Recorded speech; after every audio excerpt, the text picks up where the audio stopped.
have you had a tea cake? No, you've had a coffee cake. I've had high tea. Yeah. I think if it goes with coffee, it goes with tea automatically. So we'll figure this out. It goes with everything. By the end of the video, we'll figure this out. You guys, what is up? It is Art, Bobby, and Dessi in the Flav City kitchens. Rose is taking a nap in the back, so we're hoping we can squeeze this video in, and it's going to be a good one. Because the other week, Dessi did a recipe on Instagram for this apple walnut coffee cake that is gluten-free, dairy-free, paleo, free of everything, basically, but flavor. DMs blew up, right? It's so full of flavor. It goes with water also. Yes, it does. And she also made a vegan caramel sauce with coconut milk and coconut sugar, the bomb. Put this on the blog and people loved it, so we had to make a video considering it's fall apple spiced cake season. And for today's recipe, we're using our new KitchenAid Smart Oven Plus with powered attachments, and you're gonna love it. Before we get started, hook us up, subscribe, like, share. Every week now, 4 videos, 2 from the grocery store, 2 from the kitchen. Bell icon is right below the video. Enable all notifications, because when we go live, it's really fun. Dessi pops in, Rose pops in. It's a good old time. All right, less talking, more baking. What do we do here? Let's do it. First thing, we want to start with the eggs, babe. Okay. We have 3 whole eggs here and 2 egg whites. Correct. Pasture raised, of course. Pasture raised. Look how yellow they are. They're so beautiful. And to that, we're going to add a cup of coconut sugar. I love coconut sugar because it adds this like really nice caramelly flavor to anything you put it in. It's like nutty and caramely. Yeah, I love it. And that's what makes it paleo, the coconut sugar. Correct. Instead of using refined white sugar, aka El Diablo. And also, yes. Mr. Science here. Yes. It's lower on the glycemic index. It is a low glycemic sugar, so it won't spike your blood sugars. No one's ever called me Mr. Science, so thank you, Dessi. I'm usually Mr. Idiot, but I'll take that one. So you're going to beat that until it's light and airy, right? Light and fluffy, and then we'll add a little bit of vanilla. Why I don't boil, everyone. The caramel sauce boiled over just a smidge, but this is why Dessi's territory is the baking. So that's the texture you want, light and bubbly, right? Light and bubbly, you want to make sure the sugar is completely melted. Yeah, we add a teaspoon of vanilla paste. And I love using this one because you can actually see the seeds. Yeah, vanilla there's seeds in thousands of seeds in there. So it's very flavorful and great for baking. That's awesome. I'll leave the Amazon link down below. That is fantastic. But you can use vanilla extract too. Yeah, absolutely. Or also powdered vanilla. We have 3/4 of a cup here, Extra 6 virgin ounces. coconut oil, of course. Yeah, extra virgin coconut. Nothing but the best for Dessi. All right, so when laymen like me are baking, I like to divide things into teams. This is the wet team. Wet team is done. I'm going to push this aside, and then Dessi will get started on the dry team. All right. Continue. All right, dry team. We started with 2 cups of almond flour.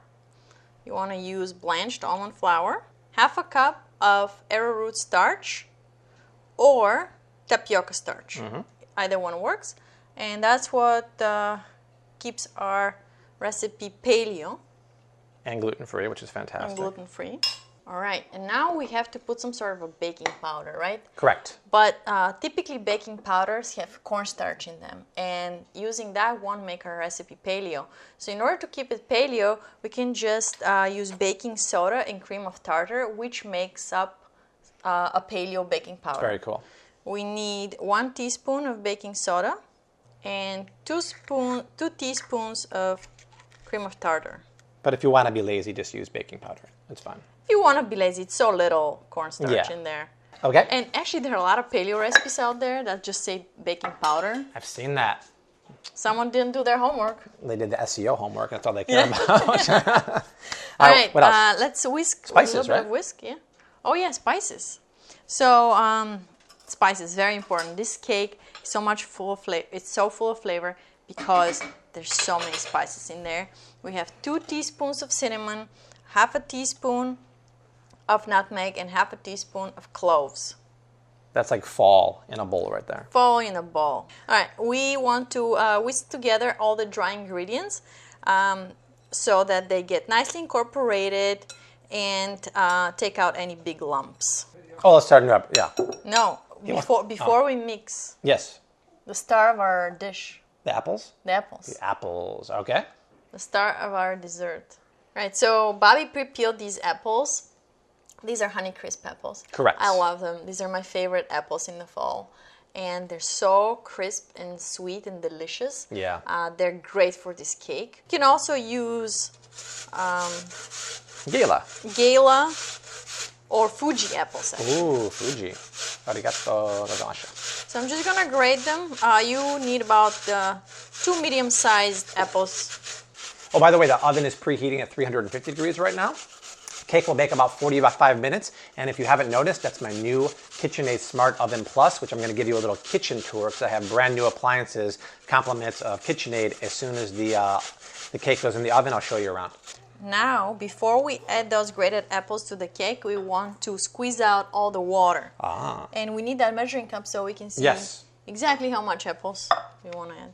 You need 1 cup total, right? We need 1 cup total. So okay. I'm just going to use my hand and squeeze the water out.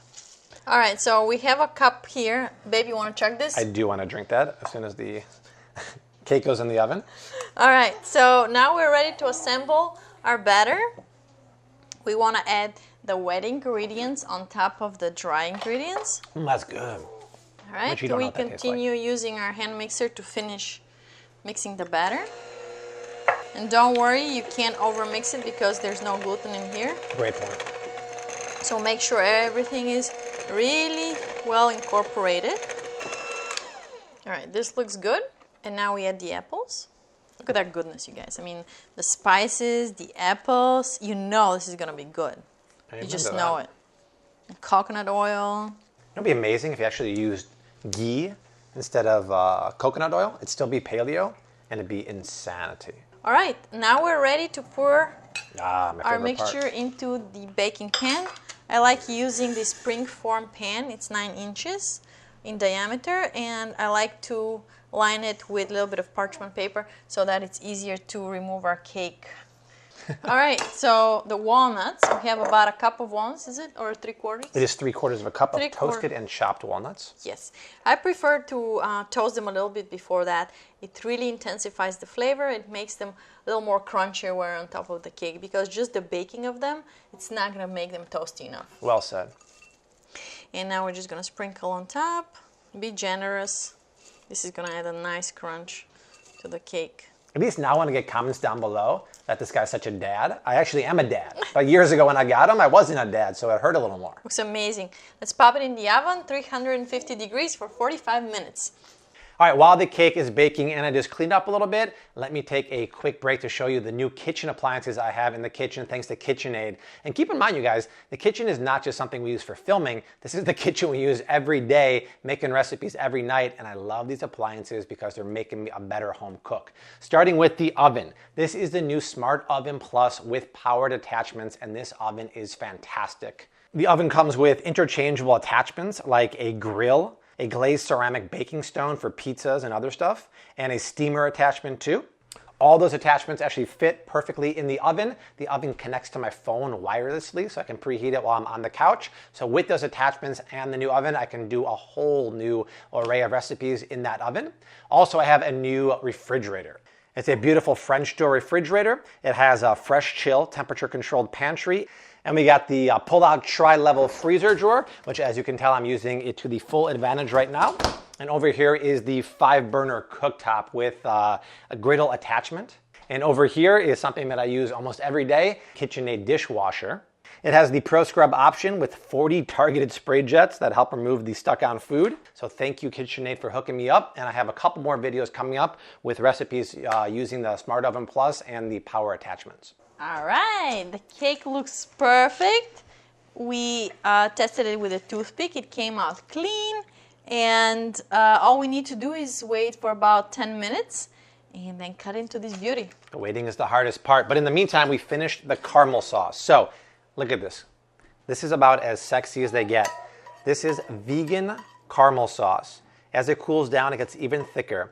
You make it by adding 1 can of full-fat coconut milk to the pan with half a cup of coconut sugar, a couple pinches of salt.